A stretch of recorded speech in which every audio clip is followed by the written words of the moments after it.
So, good morning. This is Shirley Spencer, Watercolors with Shirley Spencer again.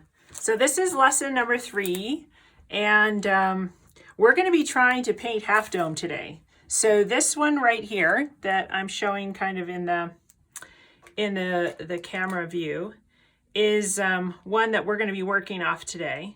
Now this one I did plein air, which was down in Yosemite Valley at Stoneman Meadow, looking up at Half Dome, and in fall. So you could make these trees light green, almost a lime green, and the meadow green, and make more of a spring-like look to it. But I think we're going to stick with the autumn look, even though it's April now. Just because I like this contrast of this kind of really warm gold colors with the beautiful blue sky. Now this is one I did plein air. That means sitting there actually in Stoneman Meadow painting this.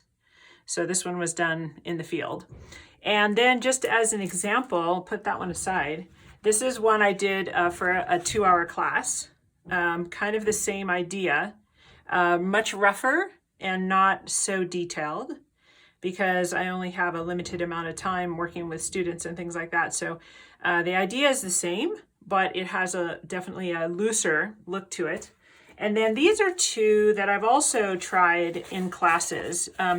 This is basically the north face of Half Dome and cutting the other composition off just so that you can see Half Dome itself and focus more on the granite, which is really a nice look as well. And you would have your paper horizontal instead of, or landscape, instead of portrait kind of look to it. This is another one I did, kind of more of a wintry scene in a class with more of like a sunset type of sky behind Half Dome, with leaving more white showing to make the appearance like it looked like snow.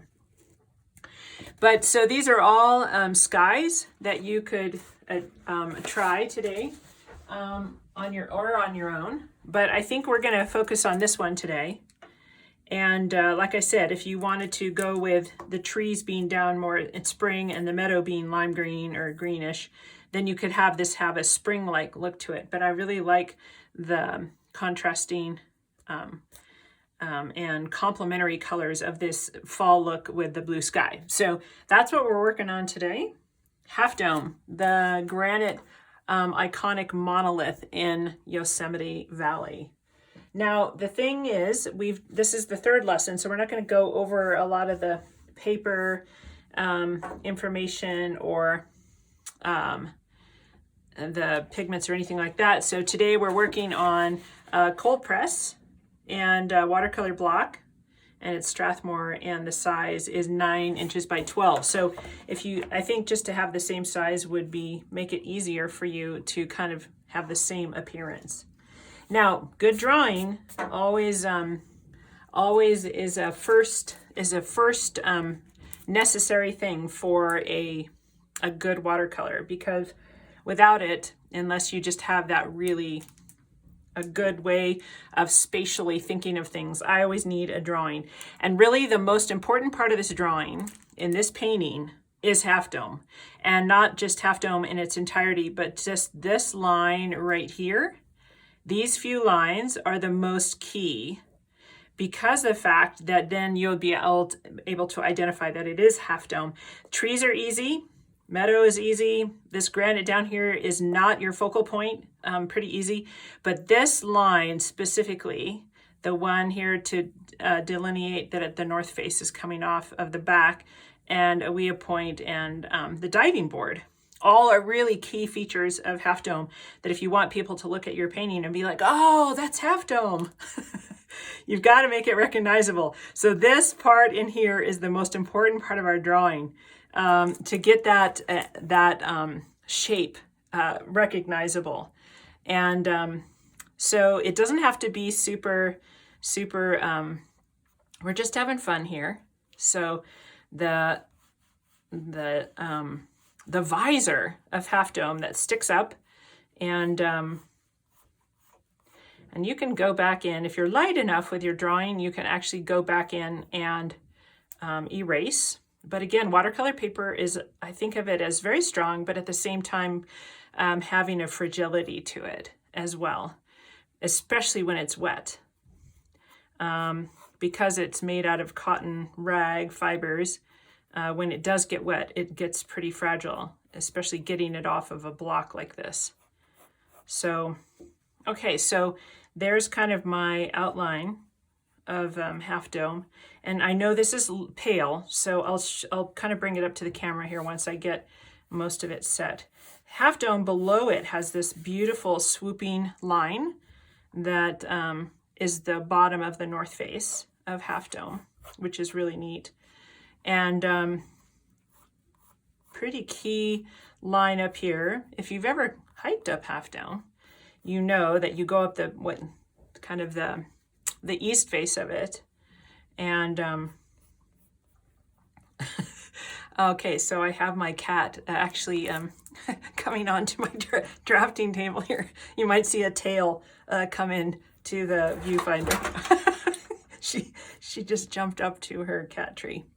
Okay, so this is the diving board here, and it has kind of of course, fanciful, but you know, diving board that you were supposed to be able to stand on it and successfully jump and dive into Mirror Lake. Okay, not recommended. Don't try this at home, kind of thing. But obviously, that would not be a good idea. But it's a fanciful name for this piece of rock over here, kind of jutting into the north face of Half Dome. Now, it looks like I could actually put a little bit more back here. Now, when you use an eraser on watercolor paper, just be really gentle with it, because what I have found is if you abrade, and hence that would be a good reason to go light with your pencil. If you abrade with the eraser too much, you can actually change the nature of the paper, and it make it so it's kind of rough and won't pick up the pigment the same way as if it's unerased paper. Okay, so we've got some kind of interesting lines coming down like this. Oops, I think this probably needs to come up a little bit. Okay, so a little bit of gentleness there.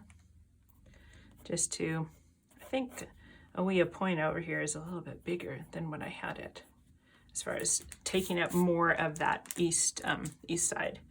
And the top of Half Dome, due to its exfoliation layers, geologic layers of it, you get almost like a layer cake look at the top here. And that's kind of where you get these beautiful stripes coming down that a lot of park visitors wonder what those are. And they're where water flows. And then even in the dry periods of summer, lichen grows in those seeps. And so it goes dormant in the summer. So the black lines are always there. So lichen can have a lot of different colors. In Yosemite, we get a lot of faces of granite that are streaked like that with brown, dark brown, or black looking to it. And probably and of course we have lichen that grows on trees as well. That is a type of lichen in the group called fruticose lichens that looks like a fancy gourmet lettuce. And like spiky though. And then there's foliose lichens that do definitely look almost like a gourmet lettuce brand or type. And then we have these kind of lichens, which are called crustose or scabiose type of lichens. Think crust or scab. And they grow on granite, and they leave these incredible streaks on the granite of Yosemite. And probably the prettiest lichens come in lime green and yellow and orange and all kinds of really pretty colors. Probably one of the prettiest colored lichens I ever saw anywhere was in Saline Valley, in Death Valley. Really beautiful sky blue. It's the only place I've ever seen sky blue lichens on the rock. So it was a type of scabiose lichen. And then down here for the trees, okay, so that's all I need for my granite to kind of give me a sense of where I'm going to put colors or where I'm going to avoid colors. And then as far as evergreens, I just put in the tops of them just to kind of give me some spatial idea of where I'm going to put these trees, so I don't put gray granite in front of them.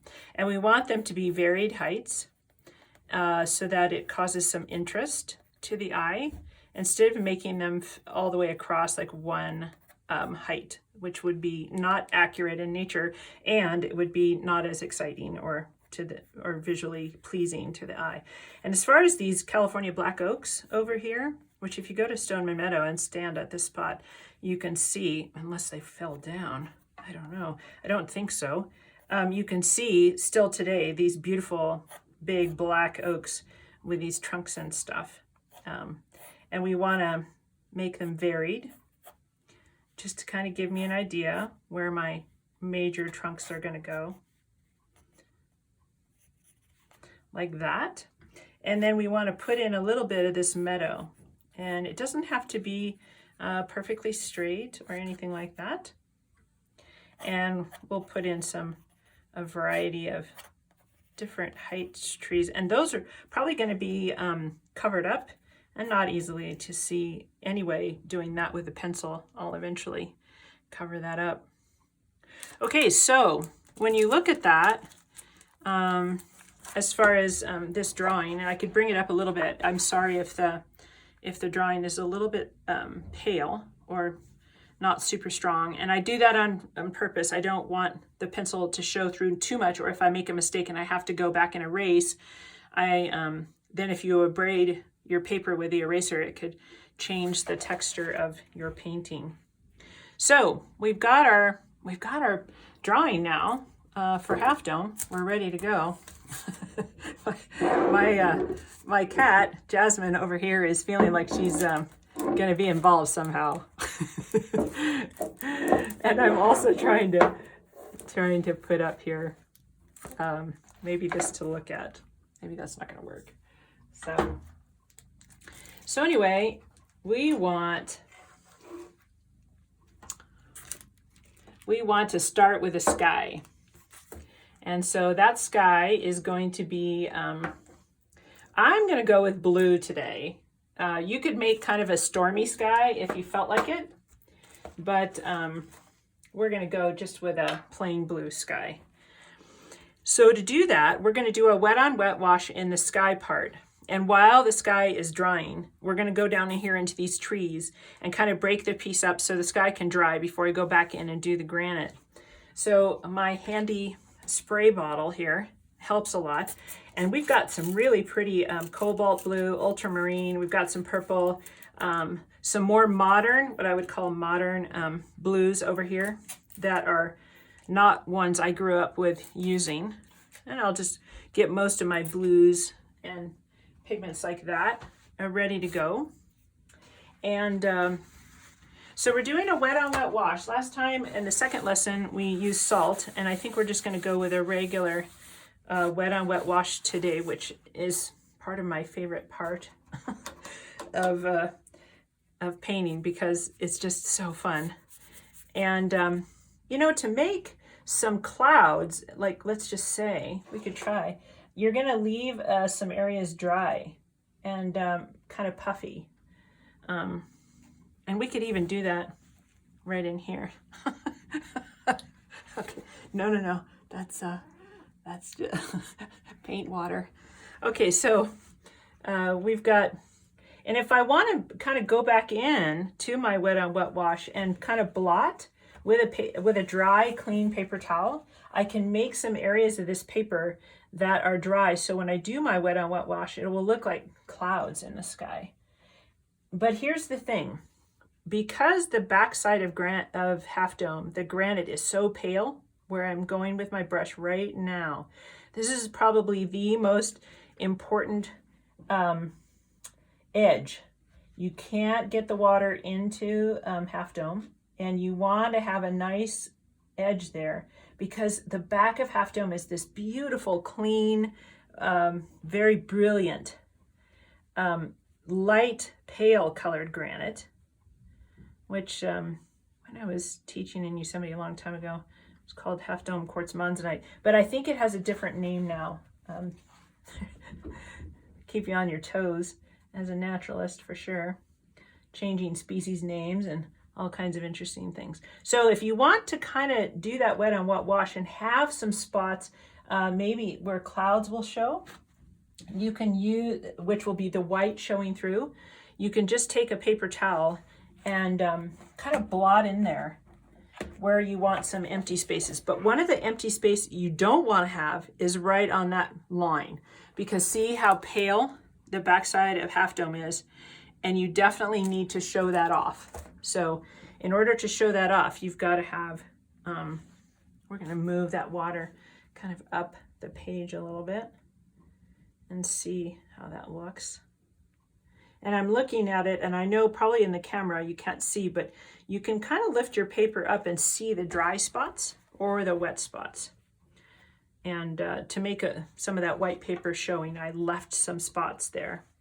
Now we want to go a little bit darker in the corners and on that back side of Half Dome, okay, to really show that graceful edge off.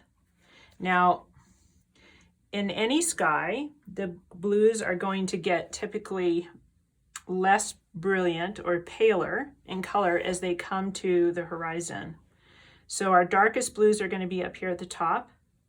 And to keep the viewer's eye inside, we want to put the corners a little bit darker than everything else. So we want to move this around now that we've got it on here. And I'll probably go to a smaller brush just to be a little bit more accurate. Oops. So, and we got to get some of that darker pigment in against this edge. Otherwise, it's not going to really show up the way that I want it to.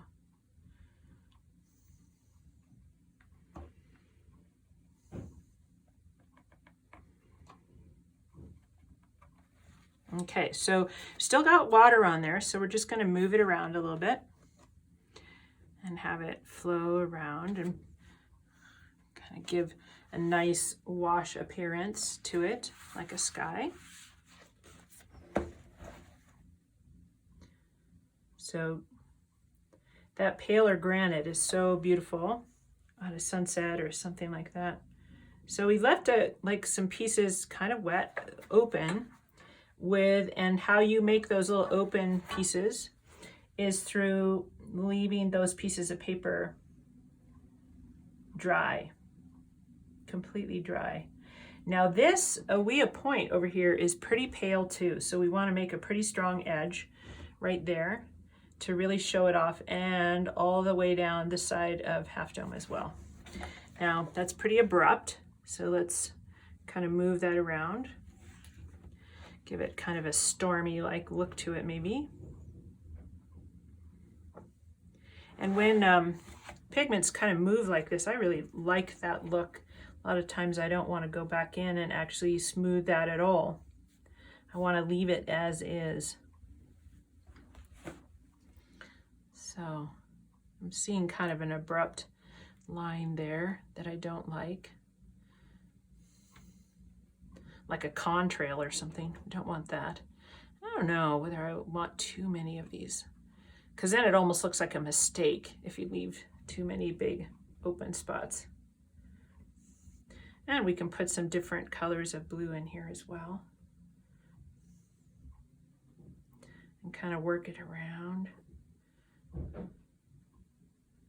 I've got some snow melting on my roof today, so you could probably hear some things banging above us. Kind of had a late storm.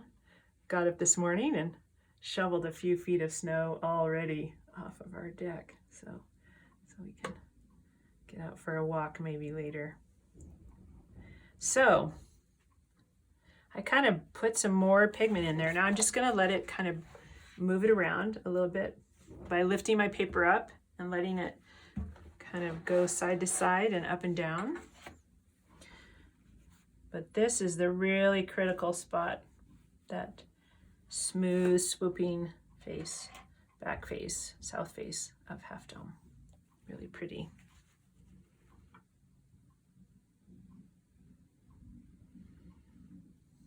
Okay, so I'm pretty happy with that.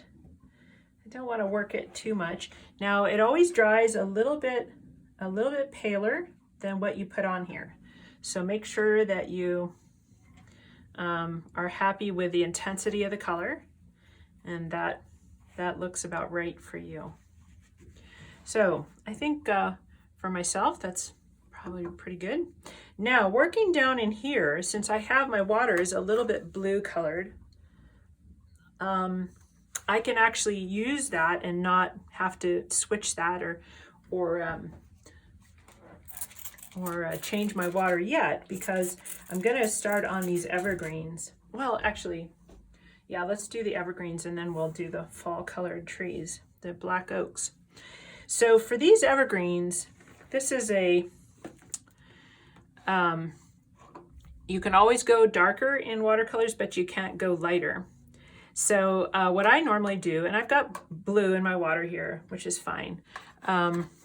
I've got one of my yellows that I pretty much sacrifice for to use for green, light palish green, and make actually two parts of my palette so that I can have a greenish yellow.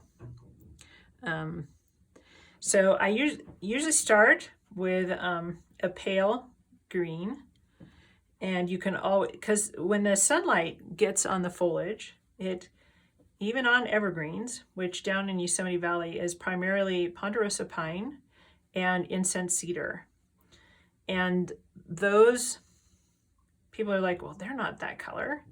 But we're going to start out with this color, because when the sunlight hits on the foliage on certain parts of the year or just parts of the day, you can get different shades of green. So green, again, is kind of a tricky color. It's, if you make it all to one, uniform looking, it can really look neon and fake. And we don't really want that. There's brown in trees because of the branches. There's all kinds of things going on in there. So we want them varied heights. We want them, and we're going to go back in with trunks later. But this is just kind of getting at the bulk of the, working the trees in. And I'm kind of just working with different shades of green here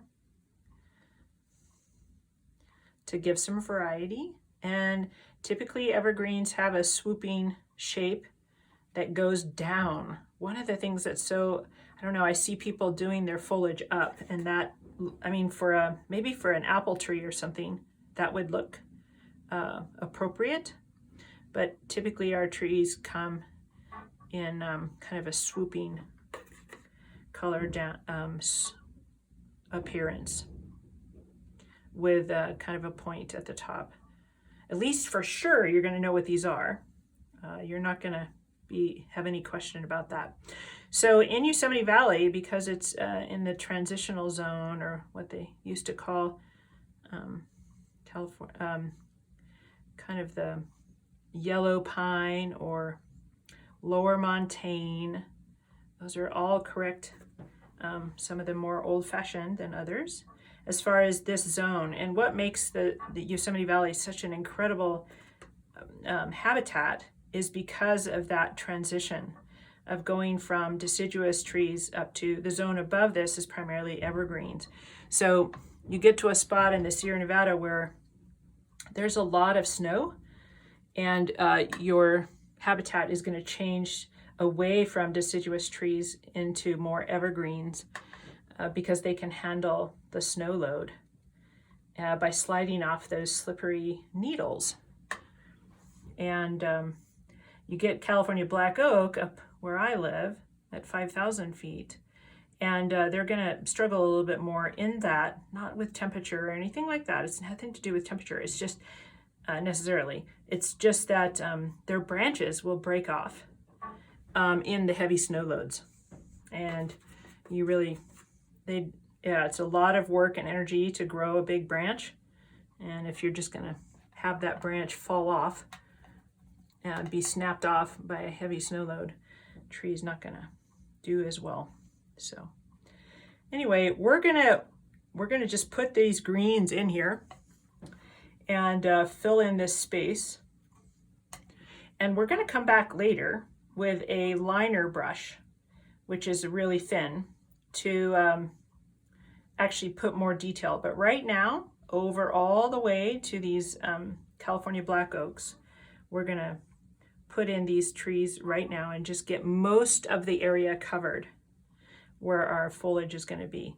And while we have the green on our brush, actually, there's a patch at the base of Half Dome that I kind of drew in up here, that while we've got the green in to be efficient and utilize our pigments so we're not washing a lot away down a sink or something or into a paper towel, we want to use the pigments as most efficiently as we can so we don't lose a lot. We're going to go up here, and while we've got the green in our brush, we're going to put some of this in as well. And this can be really, there's a kind of a tan up here. I don't know if you can see that. A lot of these, on the north face of Half Dome there, you have kind of some chaparral type of look too. So we want to put some different colors into this, because more brushy up in here. So I'm actually putting some like sepia, just a little bit in here to give it some variety, but mostly green. And we'll come back in there because that's still damp on that edge. I don't want to get real close to it. We're going to put in some of this just to kind of block that in while I've got some green in my brush. Okay. Okay. And it's not covered completely. There's little pieces of white showing in there, but we'll come back to that. We just want to kind of block in the colors in lots of different ones, because you can build in watercolors. You can build your pigments onto each other to make them more opaque and kind of give the appearance that you're looking through a forest with trees upon trees upon trees. Growing in this forest. And we can do that later, coming back in. Now, we're gonna need, because we wanna go with a fall kind of color, that's just kind of our initial layers there. I'm gonna go back in with a smaller brush with more detail. I just use a paper towel, because I go light on my water, just because I don't wanna run up and down the stairs here. So I just barely put some in there. So get your brush nice and clean. 2 layers on my water cup to give me a clean piece of water to work with, and also on the lower there it kind of goes down and is more of a, I would say, dirty. So again, this is kind of damp here, but we can go in as long as we're careful and start putting that fall color in. Now, interesting that when you work with fall colors, the paler yellow is going to go in first. And like any tree, the center part of it is going to be deeper in shade. It's going to have more foliage that you're looking through. And so your colors are going to get more intense as you go toward the center of the tree. And the periphery on the outside is going to be paler in color. So we're going to start right here with the outside. And so this is fall. Oh, I know it's not fall today, but we can imagine what this looks like. And that looks really, really yellow right now. I know, yes. And we're going to put that on kind of the periphery. We can build on top of this. And we just kind of want to make it look like little cotton balls, kind of rounded. And this is just a fun painting to try out. Obviously, when I work with doing a big project for someone, you know, I spend a lot of time. So I'm just trying to, you can stop or start this anytime you want. And I apologize if I'm taking too long, but I'm trying to make it an appropriate length so we can do this together. Now, as far as the fall colors on the California black oak, they have almost a bronze, and that looks really strong right now, but we're just gonna work that in, and I think eventually it's gonna be fine. Put in some, and we can always blot off with our paper towel if it's darker than what we really intended. So if your feeling is like, I've never seen a California black oak that color, see, that's the wonderful thing about art. You can pretty much do anything you want. It's your impression of fall. And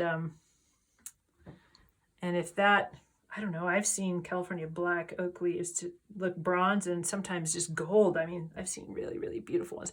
And you might even want to put a little bit of green in there, like I just did, because it's like changing, right? Some of them are maybe have a little bit of green to them. So I'm going to go in there and then bring some of those colors down here to the bottom. Like that. Now the trunks haven't gone in yet. We're kind of waiting on that. We're just getting our base colors in there to make it look that beautiful, all those beautiful fall colors. Got a lot of snow on my roof crashing down today out of the white fur above our house. Okay, now the meadow, because it's the same way, we're going to start with kind of a, and this is a wet on dry. So, and this is the moment, if you could see that, where I want to go sideways and I want to use the tooth of the paper to give me some really cool texture. And just don't like make everything on your paper a solid color. We want to give the appearance of kind of giving that paper a little bit of tooth showing to show it off. That's a wonderful thing about rough, this cold press that I like, which is really fun. And going back to the idea that this time of year, you might have a little bit of green in there as well. We want to come up right to the base of these evergreens, and we'll put a darker line in there to make this meadow sit down. I also have a brush I wanted to show you later once that meadow, so we got most of the color in that I want right now. I want that to dry first. I've got what they call a fan brush we're going to try today. And it's great for grass, and it makes your grass look really cool and looks really hard to do, and it's super easy. I'm all about easy. So, and fun. So we've got, okay, so everything's kind of drying. Now, when I'm looking back up at my sky here, my sky is just a little bit still damp. Not too much, but I've got yellow in my water, so I really don't want that. So we can work on some of the granite down in here while we're waiting for that sky to, and the trees and everything else that we've worked on here to kind of dry out now. Okay. So for granite is, we're going to start with really pale. And I even put colors in granite that people sometimes say to me, they say, well, I don't see any purple in that granite, or I don't see any blue or whatever.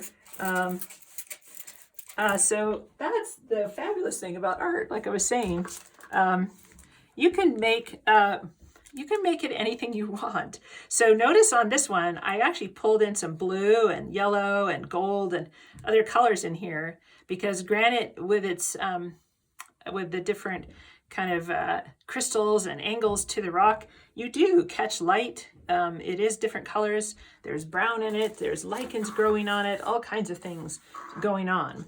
So I like to give my granite a lot of different colors within reason. I mean, again, you could make your granite purple if you want.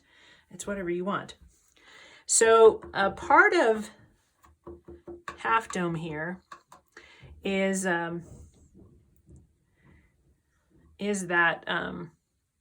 the diving board. And the diving board is paler in color. Now it's pretty bright right now, but we're going to go back in there and just add more water. If you want it paler, you add more water. If you want it darker, just add more pigment. So some of these paler parts, actually including this north face, we're going to just really pale bring this in and use some of that. And maybe put just a little bit of gray in there as well. And I don't want to blend it or make it all the same, because the north face of Half Dome has these long streaks on it. And we want to keep those as like individual to show that kind of north face off. And this is a little bit too yellowy for my taste, so I'm just going to keep adding water until it's more diluted and about what I'm looking for.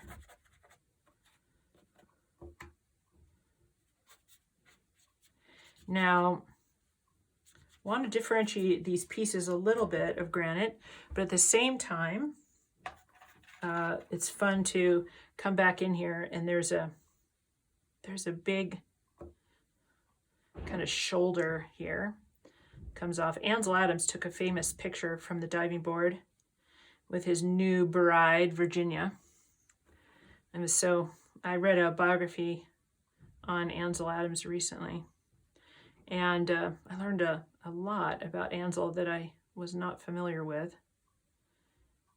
And Mr. Best, his future father-in-law, well, Ansel Adams, backing up, Ansel Adams, I don't know if you've ever looked at photographs of Ansel Adams really close. I like to look at old photographs with a magnifying glass sometimes.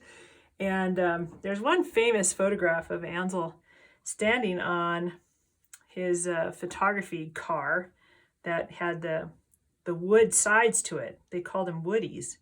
And he's standing up there with this giant tripod, and it's in a profile of Ansel.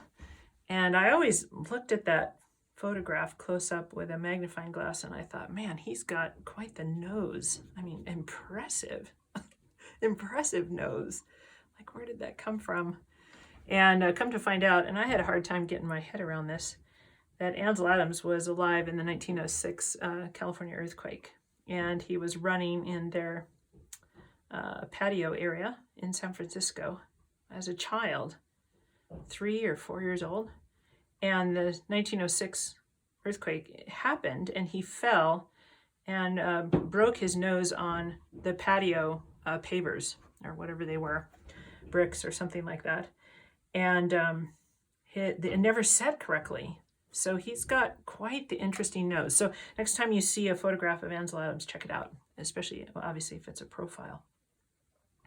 Anyway, so his parents got him a Brownie box camera for his birthday or something, and a gift.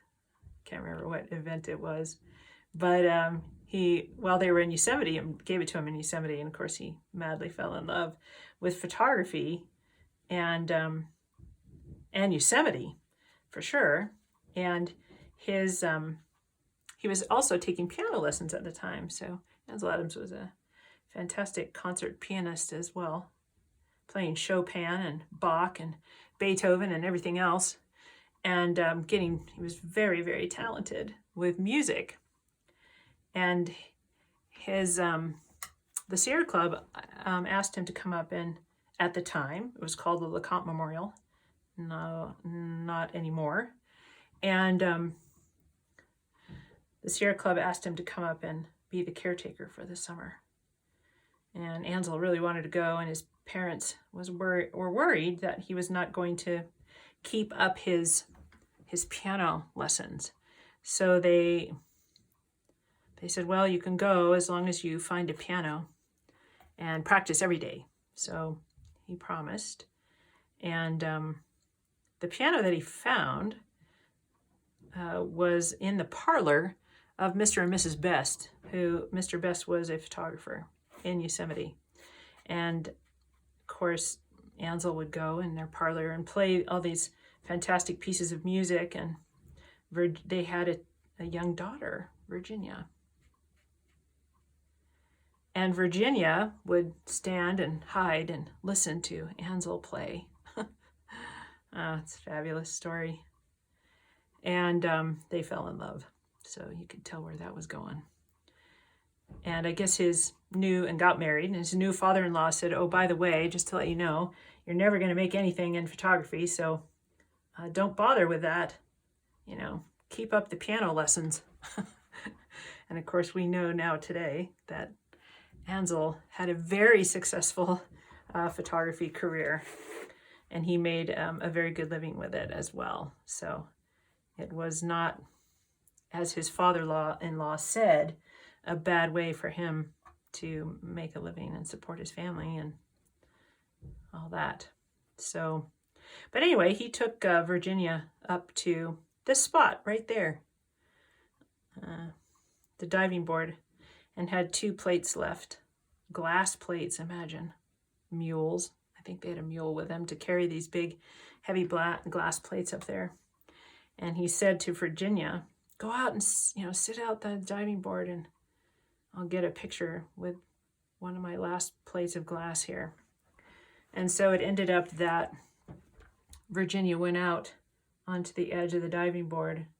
He took a picture of her sitting out right there, looking this way into Yosemite Valley. I've actually seen that photograph.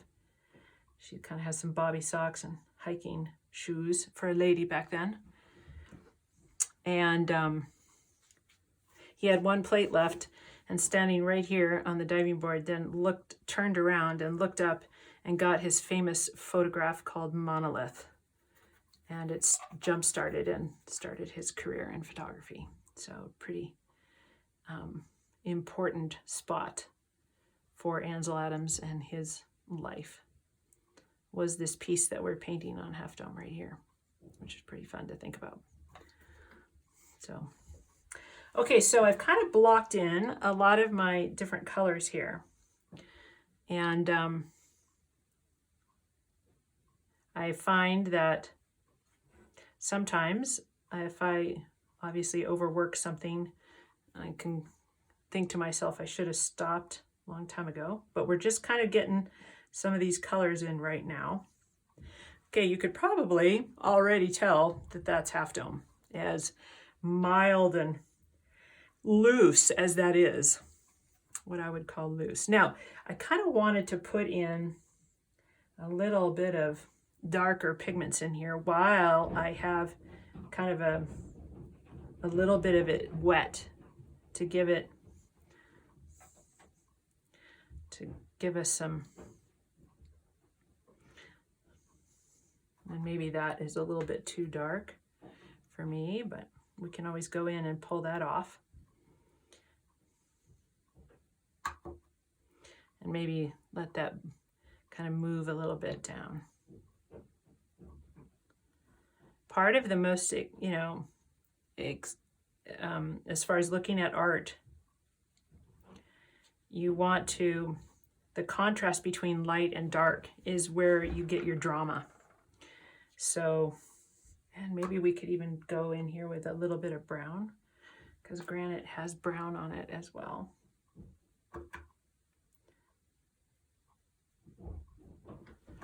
And if that's a little bit too dark, because granite is not, we can put more water with it and then blot it off and get it off of there.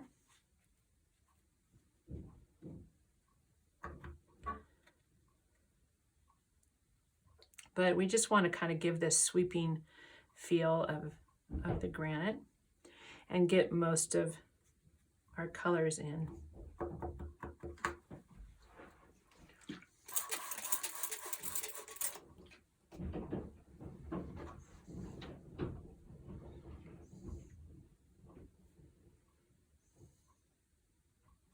So I think the sky here is now pretty much dry enough that I could go back in there and start getting more detail in here on some of this. I want to put a little bit more kind of get some blue in here somehow, some pale blue. Above this orange fall colored California black oak would make that more interesting to have kind of blue come down because they're complementary colors right next to it.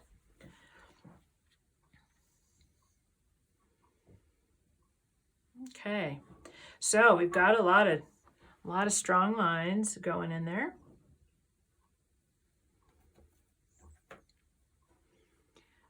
And Half Dome on the north face has this really interesting kind of sweeping bottom piece where if you're a climber, that's where you start up the climbing route. Have to take all your gear up to the base and then start up on this edge over here of Half Dome for the classic. Okay, so still got some wetness in there.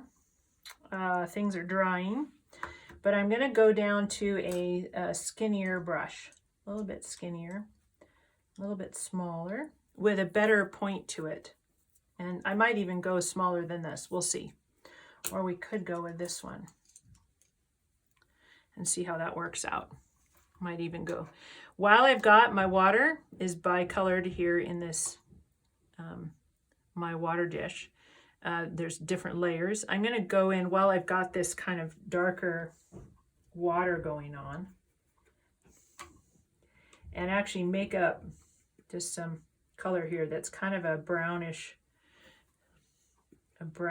blue to see how I like that.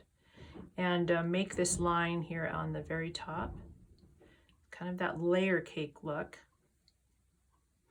And to make the diving board really show, you're going to need to work a dark color around that edge. Otherwise, it's not going to pop out.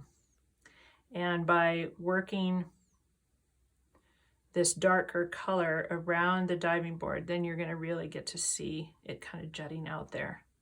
Oh, this is a nice size for this, what we're doing right now. And on Half Dome, on this west face, probably one of the most famous, I would say, and also very desirable places to go rock climbing is up on this face, which is the west face, the one facing Glacier Point. And there's a route up there called Snake Dyke. And climbed that many times, and probably some of you have as well. Pretty fantastic climb going up the west face. And we're just getting in kind of more of our detail here. We're going to leave the sky as it is, and it's pretty dry. So we're good to go, I think, as far as working closer to this edge now. And we're just kind of adding some texture here to show where the different pieces of granite, big cracks and things like that to really show it off. Now that is probably too dark for me. Just going to pull that off there a little bit. Too much like a straight line.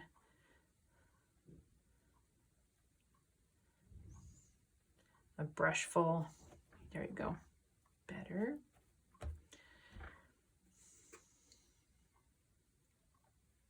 So now there's a permit to climb Half Dome. Didn't used to be that way. So many people trying to climb it that got to be a dangerous situation. So now their permit system on. I think the first year they had the permit system, I think a lot of people were really not happy with it. But I think over time, people have realized that the experience is a lot better when there's not 1,000 people up there. So it's a lot safer. And on the face of Half Dome, there's also kind of this interesting figure, almost like of a human. kind of these. And then down further, there's this kind of stripes coming down in this area as well. So we want to, not dark, but this lower piece here needs to have some pigment in it. It's not white like there's snow, but we don't want it to be too dark either. So, because I'm right-handed, I keep a paper towel in my left hand as I'm painting, just so I can kind of blot off things that are undesirable while I'm working.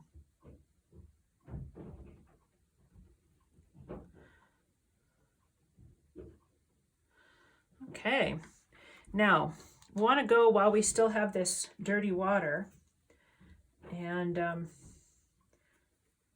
this color. We can go in here into this lower granite as well and put in a few more detailed pieces in here. And again, this granite, this lower granite that divides Half Dome from the trees is not your focal point. So if you want to get real fussy and, you know, work with it and keep working, you can for sure. But at some certain point, your focal point is really the face of Half Dome, which we're going to do some more detail on that. But for right now, we're just going to bring with the a little bit smaller brush here and pull some of these details down. We don't have to be super exact coming down here into the trees, because we're going to go back over with some green, darker green, and really do some more detail in here. So if some of these trees, some of the brown goes into them or something like that, we'll be able to cover it up and make that a little bit not so apparent. Now to kind of sit this foliage down, to make something sit down, it needs to have kind of a shadow underneath it to make that look like the foliage is casting a shadow maybe on the granite, or it's connected instead of looking like it's floating up above. And we can actually do that as well right underneath these trees while we've got this dark pigment on my brush. It doesn't have to be a straight line. In fact, preferably not a straight line, to make these trees kind of set down, like they're going to cast a shadow underneath them with all that foliage.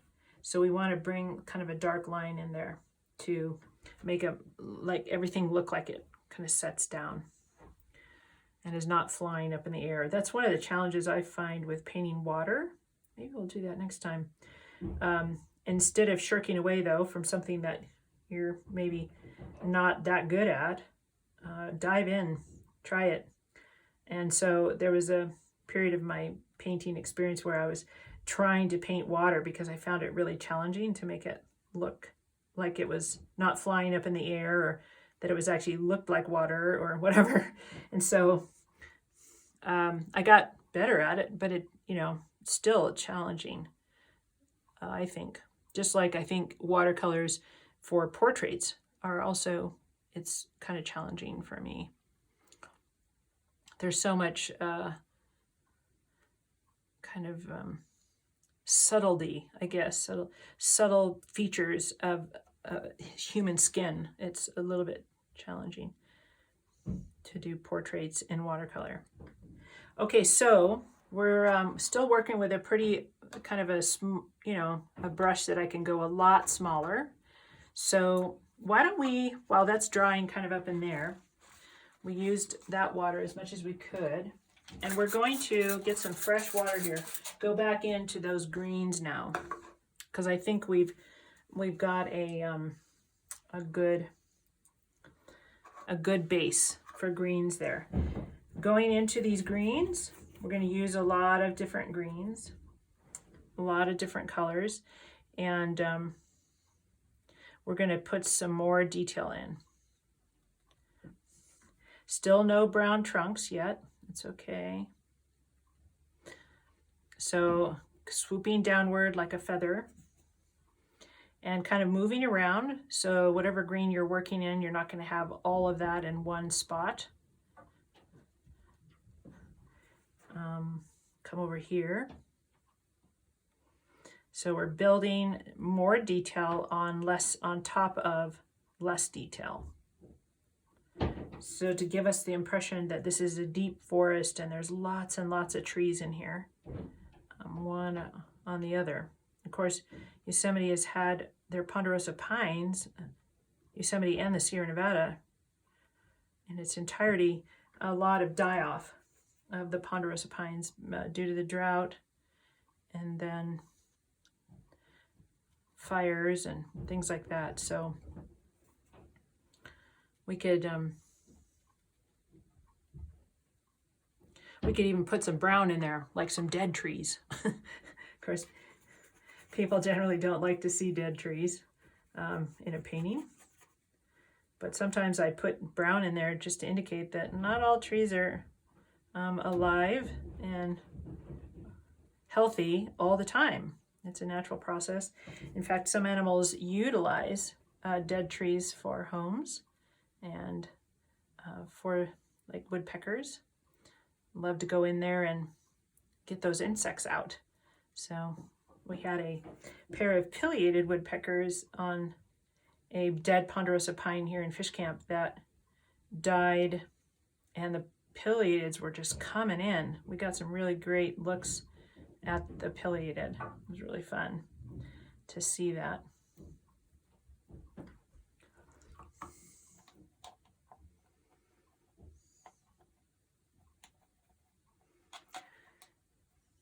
So we're still working with green here. And one of my greens is kind of clumpy for whatever reason. Maybe it's been dry a long time. Just add a little texture to the watercolor, not a big deal. Okay. So this is more of an evergreen color here that I'm working with, just to give us some variety. And the trees in the foreground and coming down to the bottom, there's going to be some shadows in here.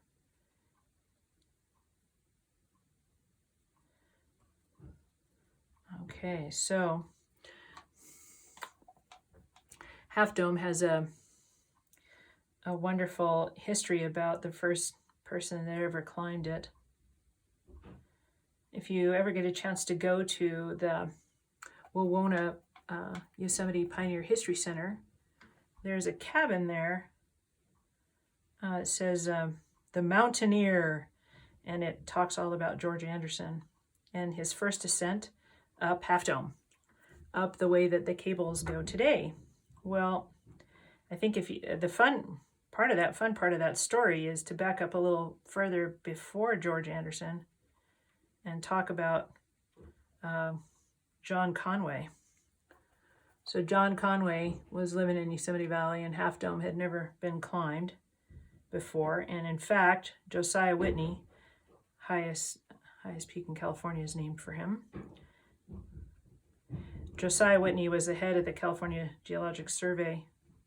William Brewer did most of the work as far as surveying, in fact, almost all of the work, and his team, which include Clarence King,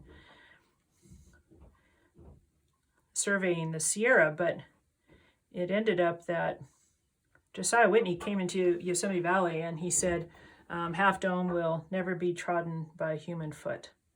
Okay, so we know that he's wrong on that, because people climb it, get to the top of it all the time. But the point is that John Conway got it into his mind that he was going to go up and set some ropes up on the side of Half Dome. And their parents knew nothing about this, but he got a bunch of young boys between the ages of like 10 and 12 to go up there with him. And he had a rope and everything like this, and he was safely on the ground over here on this side of Half Dome.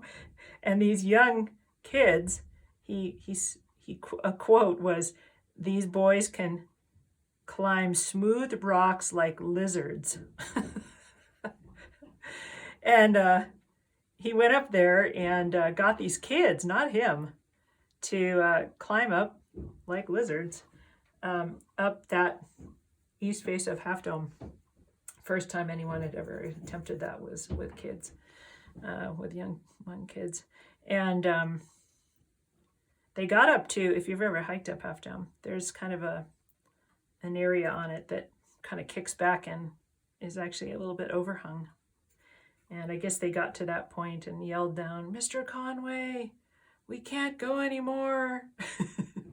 And he called his lizards down. But now the ropes were set up, and George Anderson heard about it. So he went up, hiked all the way up, and pulled himself up on the ropes and got to that spot that's inaccessible with that overhang, and resolutely, painstakingly drilled his way to the top.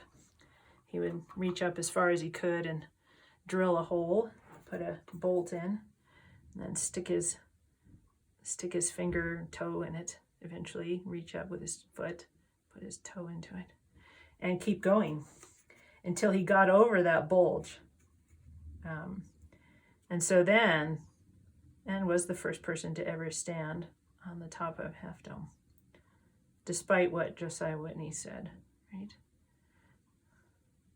So, okay, so what I'm doing up here by this side of Half Dome is just laying my blush down flat and taking some pretty dark green, because we want a horizon here. We want an edge that's really differentiated.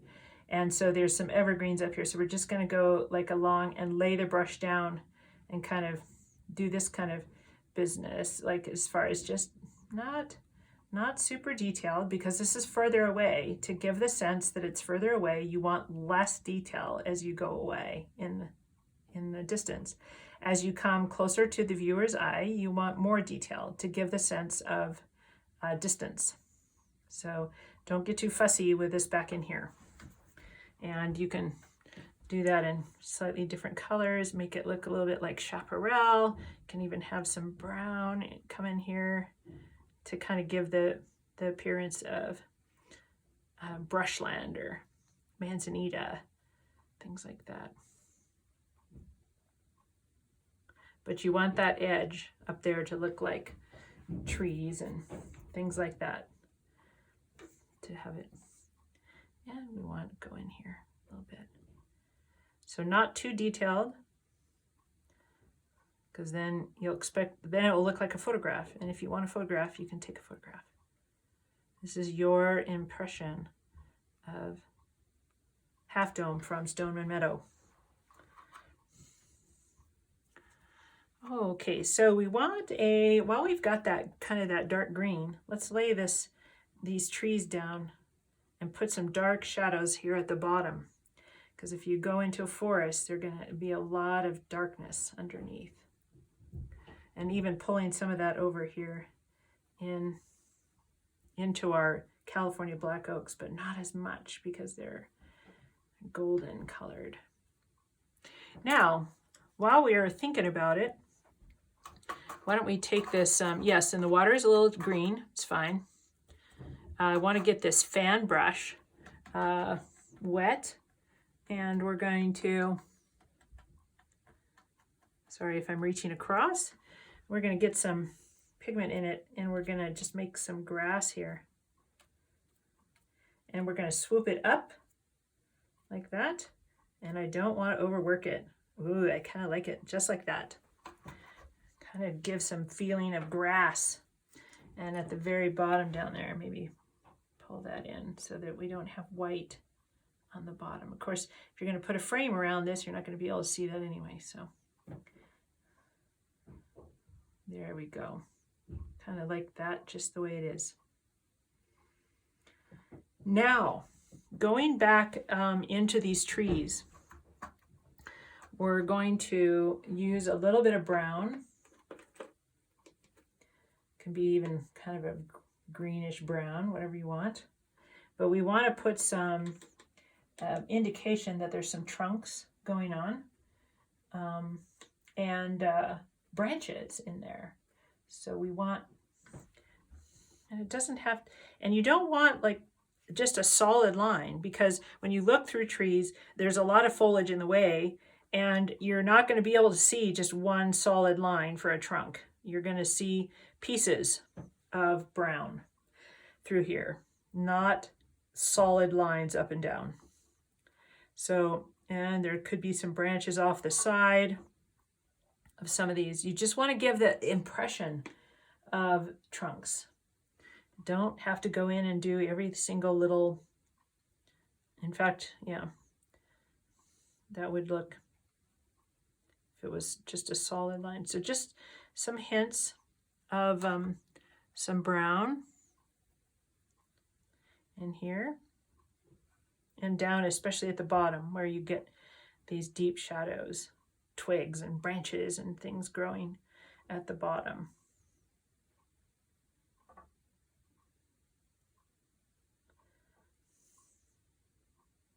Okay, so while we have, let's get the liner brush, which is this one here, super thin. And I'm just going to choose a brown over here. California black oak is kind of a grayish brown, but we're just going to use a brown right now. It's kind of a brown. And when you do your trunks, use a liner, use a really skinny brush, and put these in. And they're going to be, there's going to be a lot of them. We're going to put the biggest branches or trunks down at the bottom. And then up near the top, it's going to get a lot more branchy with a lot thinner. So put our biggest lines in first. I wonder if this video can hear all that snow that's falling on my roof up here. Lots of debris, snow debris coming out of our white fur today above us. So as I put my main trunks in there, this one be a little bit wider at the bottom. Then I'm going to get my brush really thin, and how you do that is you can just lay it down and kind of pull it until you get, like, try this on your palette, until you can get really skinny lines. And up here at the top, we're just going to put some real thin lines in kind of a natural branching look to it, like deciduous trees look, and maybe not continue it to, you know, because there's going to be foliage and things like that in the way. So just give hints of it.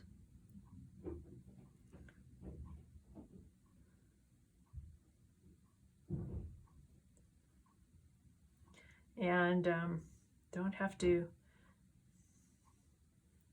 just want to give the impression that there's little tiny branches up here. And as my pigment on my brush runs out, I can actually keep using that as it's getting less and less pigment as I'm going, as a way to get skinnier lines.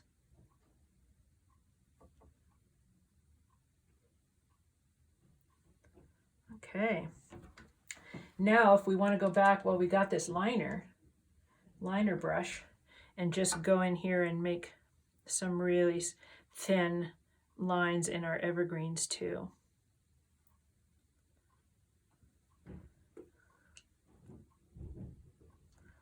And you can use reddish brown, like a burnt umber, because we got some cedars and things like that in here. So I don't want to do too much here. We could even try to do some grass there at the base of these oaks, or with the liner brush, you can just do this as well to give that feeling of the meadow grass below the oaks there.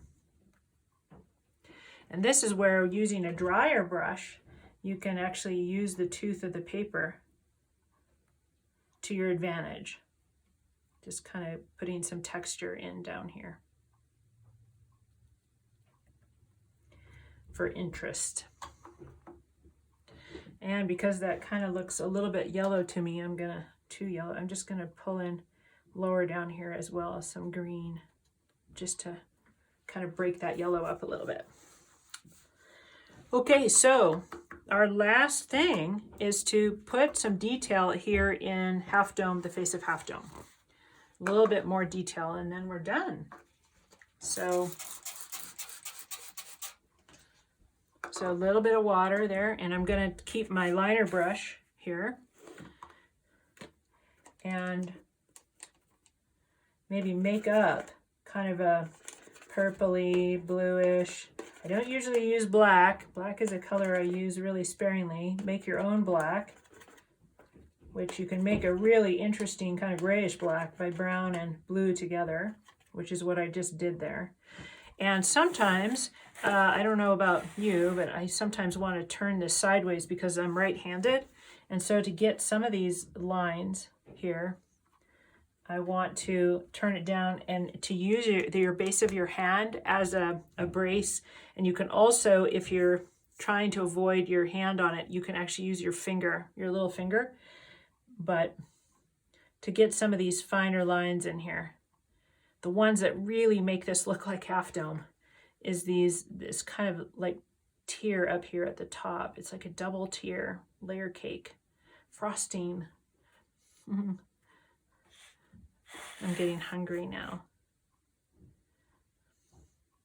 So a lot of these dark lines surrounding the diving board to really set it off.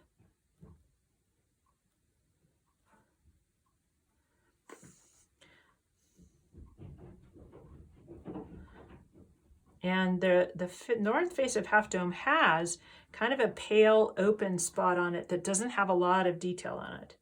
So we don't want to overwork this and end up with the entire face having streaks on it, because it doesn't.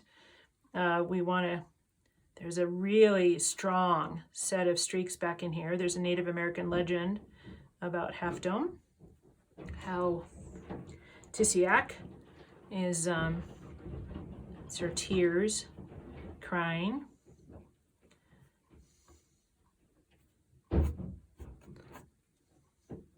Okay, a little bit too much down in there.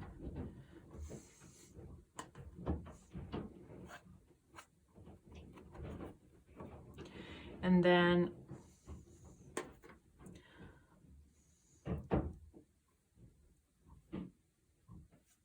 just bringing some of this darker pigment in here. And I'm just turning my brush sideways to do that. This liner can pick up a lot of water too if you just turn it sideways and bring it down. So going back into some of these darker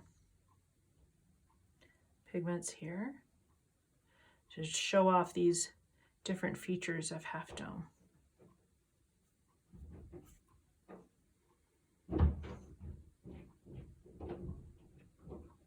Okay. And some of these might be a little too strong, and if they are, you can go back in with water to soften them.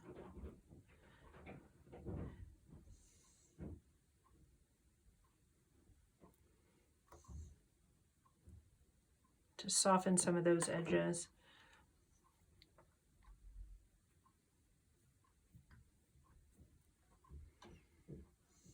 But there's a lot of darkness back in this part of Half Dome here, where all these really strong streaks are. But we don't want to make it too dark. A few down here at the bottom, maybe coming up to set this down.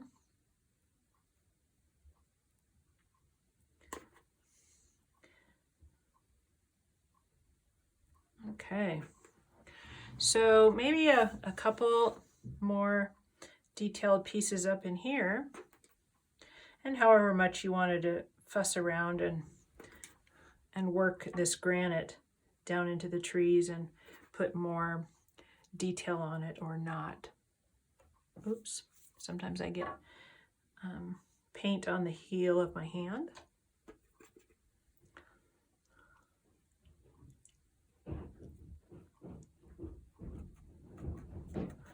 So I'm thinking we're getting really close here, and I don't want to overdo it. Sometimes I wait for a day or two, go back in, and look at my painting the following day and see if there's anything I want to add, or yes, if there's something you really didn't like, it's possible that you could take a damp, clean brush in water and pull some things off as late as whenever. But it's going to be harder to do that, especially if the color is really dark. So not going to be able to be as successful pulling pigment off as you are putting it on. So maybe a couple little more pieces here. Okay, so I'm thinking that before I might look at this tomorrow and add a couple more, get a little bit more fussy with it and kind of put some more detail in, or maybe not, because I think that's one of the beauties of watercolor, is how fluid and transparent and delicate it can look, or how vivid as well. So it can have a lot of body to it, and really drama as well if you paint it that way, because it's all how much pigment you put on.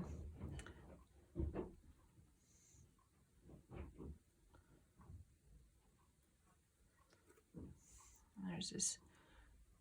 Okay. So I think for me, that would, for right now, I think we're done.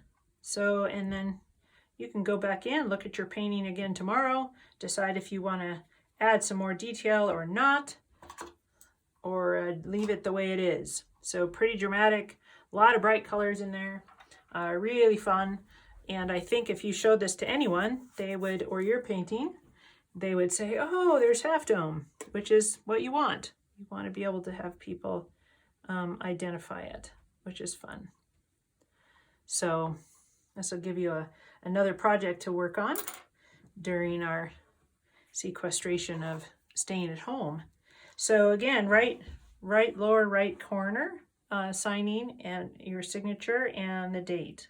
I always encourage people to do that instead of waiting till later. You might forget to do that.